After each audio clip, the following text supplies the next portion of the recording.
வணக்கம். இப்போ தான் தளபதி 2 படம் பார்த்துட்டு வெளியே வரேன். இயக்குனர் மோகன் வந்து ரொம்ப நல்லா பண்ணியிருக்காப்புல. அதாவது ஒரு இயக்குனர் வந்து தன் மனசில் என்னன்னாலும் கற்பனை பண்ணலாம். ஆனால் அந்த கற்பனையை ஸ்க்ரீனில் ஆன் ஃப்ரேமில் கொண்டு வர்றதுக்கு ஒரு ப்ரொடியூசர் கிடைக்கணும். அது உண்மைக்கே அவர் வந்து கிடைச்சிருக்காரு. ஜிப்ரானுடைய ஆர்ஆர் வந்து ரொம்ப சூப்பராக இருந்துச்சு. குறிப்பாக வந்து அந்த கோனே சாங் ரொம்ப சூப்பராக இருந்துச்சு. எல்லா டெக்னீஷியனும் ரொம்ப சிறப்பாக பண்ணியிருக்காங்க.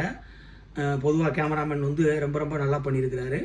அப்புறம் ஒவ்வொருத்தருமே ஆர்ட் டிபார்ட்மெண்ட்டாக இருக்கட்டும், ஃபைட் மாஸ்டராக இருக்கட்டும், எடிட்டிங்காக இருக்கட்டும், இப்படி எல்லாருமே வந்து ரொம்ப அழகாக பண்ணியிருக்காங்க. திரௌபதிங்கிற கேரக்டர் அந்த மெயினாக அடித்த அந்த ஹீரோயினி பொண்ணு என்ன நேட்டிவிட்டியாக ஒரு லட்சுமணன் பார்த்த மாதிரி ரொம்ப சூப்பராக இருந்தாங்க. அப்புறம் படம் வந்து ஒரு 13ஆம் நூற்றாண்டில் நடந்த இந்த வல்லாளதேவ மகாராஜா அவருடைய ஆட்சி முறை எப்படி இருந்துச்சு, அந்த காலகட்டத்தில் நடந்த பிரச்சனை என்ன, தன்னை சுற்றி உள்ளவங்களையும் அவரை வந்து எப்படி தன் உயிரை கொடுத்து காப்பாற்றினார் அப்படிங்கிற விஷயங்கள்லாம் நிறையா ஒரு லைவாக நல்லா பதிவு பண்ணியிருந்தாங்க. ரொம்ப சந்தோஷம். இப்படி ஒரு படத்தை எடுத்த மோகன்ஜிக்கு வாழ்த்துக்கள். இந்த படத்தை கஷ்டப்பட்டு எடுத்த இந்த டீமுக்காண்டி நீங்கள் வந்து எல்லாம் தியேட்டரில் வந்து பார்க்கணும். ஏன்னா இந்த மாதிரி படங்களை நம்ம தியேட்டரில் பெரிய ஸ்க்ரீனில் பார்த்தா மட்டும்தான் நம்ம அது ஒரு நல்ல ஃபீல் பண்ண முடியும். நான் எனக்கு திருப்பி 2 பார்த்து என்ஜாய் பண்ண மாதிரியே குடும்பத்தோடு வந்து தியேட்டரில் வந்து பாருங்கள். நன்றி.